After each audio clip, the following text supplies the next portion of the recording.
Kelly's Kitchen. Thank you guys so much. Thank you. You guys can go ahead and be seated. Thank you. I appreciate it. Appreciate the welcome. Hey, today for our third installment, we are going to do easy beef enchiladas. Man, this is something quick and easy that the kids are going to love, that you can make at home. I've got ground beef here. I've got about 2 pounds. I'm going to throw this in the oven, not in the oven, but I'm going to throw it in a pan, get us started. And then we're just going to start chopping up some things and get this going. I'm going to kind of let this camera just go with me, and I'm going to show you how I normally cook, but I'll tell you what I'm cooking in the process and give you all the ideas. So let's get this ground beef in the pan and get ourselves going. Here we go.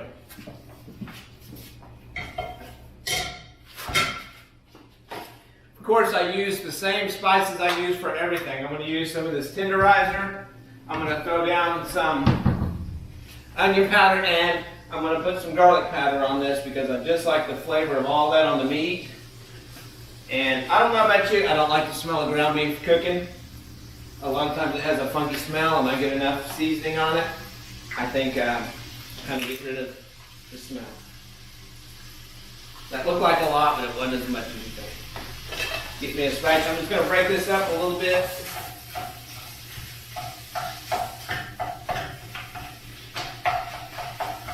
Get that started cooking, and as I said before, when we did the mashed potatoes, I used one of these to get my ground beef up, just really chewed up into little bitty pieces, and so we'll use that a little bit once this ground beef gets going.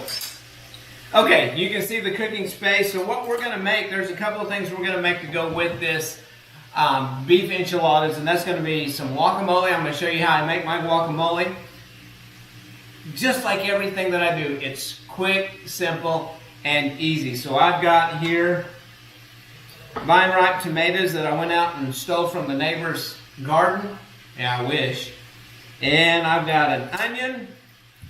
Got some jalapeno, which sometimes I like to sneak a little bit in. Don't tell Heather or the kids that I sneak a little of that in. My favorite thing, though, is to slice those up. And I got some lime here. Slice those up with onion, especially since we're having a Mexican kind of a meal. And I just really cook those up and burn them and crisp them up real good. Stink up the whole house. I put those on top of my enchiladas. So we're going to get started here in just a second making guacamole as this beef continues to cook. Okay, you can see that the meat is cooking, and I've ってthese big chunks in here, and that's, some of you just use a spatula or whatever to do that. I find this just to be the easiest way. It's like mashing up potatoes.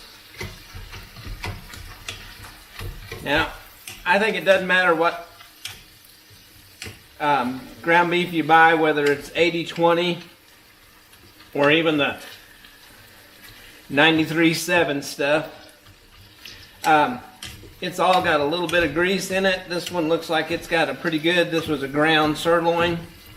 Looks like it's got pretty good. I will strain this and drain this stuff off, but as you can see, that does a pretty good job of getting that ground up nice and small. Alright, one of the things I didn't show you to start off with is enchilada sauce. You can get this at Walmart on the, I think it's the international aisle or the Hispanic aisle, where they've got different foods. There's a couple of different types. I think there's an Old El Paso, there's another brand, but it's just red enchilada sauce. You usually get the mild. Be careful. Look at them all. Some of them come in hot option, and if you get the hot and you serve it to your family not realizing you did hot, well, you'll shock everybody, that's for sure. Not that I speak with that from any experience whatsoever. Alright, so since we did about 2 pounds of ground beef, that's going to make quite a few enchiladas. Normal pack of tortillas is usually about 20. Depends on what size pan you use, a good size one. I can put these in 2 rolls across here. I'm just going to spray the pan, because sometimes your enchilada tortillas will sit on the bottom. A lot of times I'll take a little bit of my sauce and I'll go ahead and pour it in the bottom. So I've got that in there. Coat the bottom of the pan just a little bit so that keeps your tortillas from burning or getting crunchy on the bottom. I'm going to set that aside. Alright, I got my bowl. My ground beef is cooked.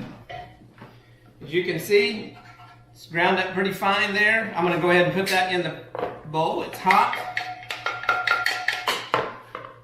Set that off to the side. What I've got here is just a pack. We use Colby Jack cheese on just about everything that we do, some sort of a mix. You may prefer cheddar, you may prefer something different. This is a 2-cup package. I put all of it in here now. I'm not going to use all of it in here. I'm going to use probably about a cup of it, so I'm going to use almost half of this. And I'm going to pour some enchilada sauce in here, probably about a half a can. One of these big cans. They come in big cans and little cans, and as you can see, we're going to just mix this up. And I like to look and see how cheesy this is really starting to look. And as we get it mixed up, I didn't quite get half of that in there. I'm going to put a little bit more. And I like my feeling on my enchiladas just a little bit runnier with a little more sauce on it. I'm going to mix that up just a little bit more. And as you can see, pretty good consistency right there. Maybe just a little bit more sauce. Because the leftover sauce, what we're going to do with it is we're going to pour it over the top of the enchiladas once we get them into the pan. Okay, so now that you can see that's mixed up, I've got enough cheese in there.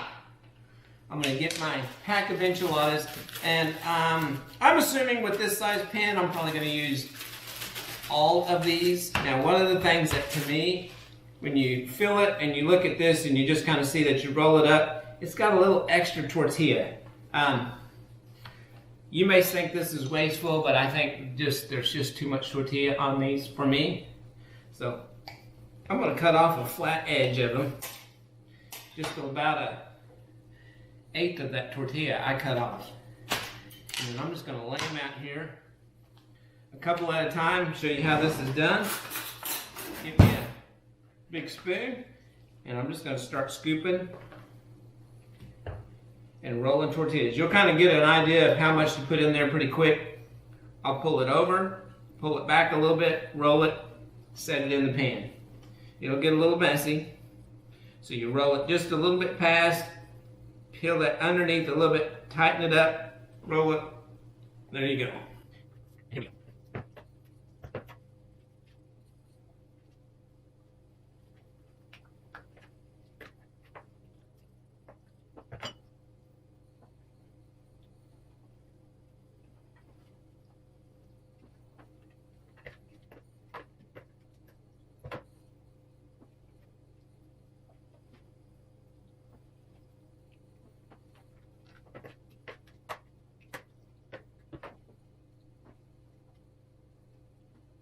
Okay, you can see that we've gotten 2 full rolls. Now don't be afraid to tighten those rolls up because they're going to be a little loose when you're doing this. So I'll just pull on a roll. You can always add a couple more depending on how much filling you've got left. And a lot of times I will get these packed in there pretty tight. And then I'm going to just take what's left over here. And I'm going to spread it out on the top. I'm just going to put what's left of my pan on there.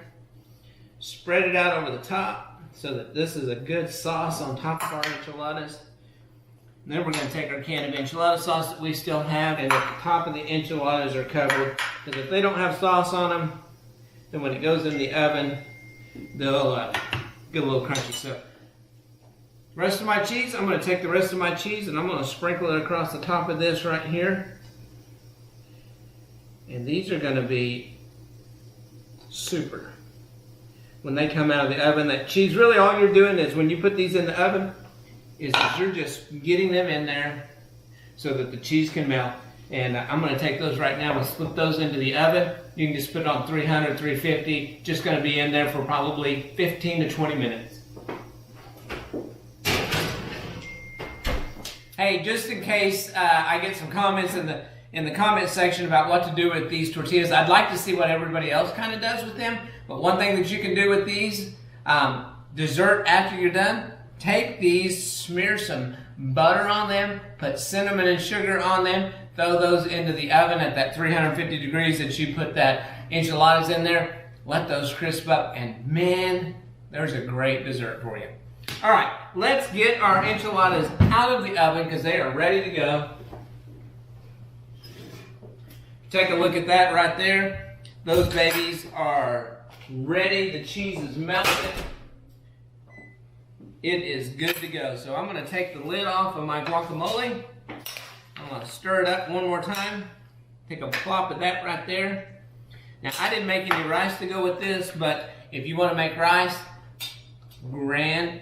During the commercial break, I made some jalapenos and onions. These little babies are good and crispy. If you crisp them up real good, kind of gets rid of a lot of the fire. So none of my family can stand these, and it stinks up the house. So I've got this little burner that I have to take out on the back porch to cook those things. So anyway, there we go. Remember that you did these things long ways. Of course, I just run around the pan just a little bit.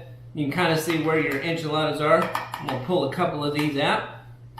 Got a little scooper here. I think I actually got 3 enchiladas on that, but that's okay because I'm going to enjoy those. And on top of that, I'll put a little bit of tomato and a little bit of onion on top of that. And then no Mexican meal is done until you add some chips to the mix. I got some chips on there. I'm going to slide this over just a little bit. I got my fork. I've been watching the cooking shows on TV, and I just love it because they all take a bite of their food. This is going to be hot, I know. Just came out of the oven, but let me see.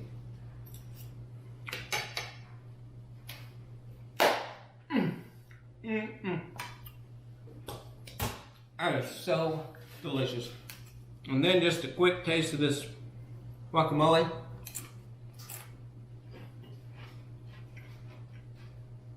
Drop the mic.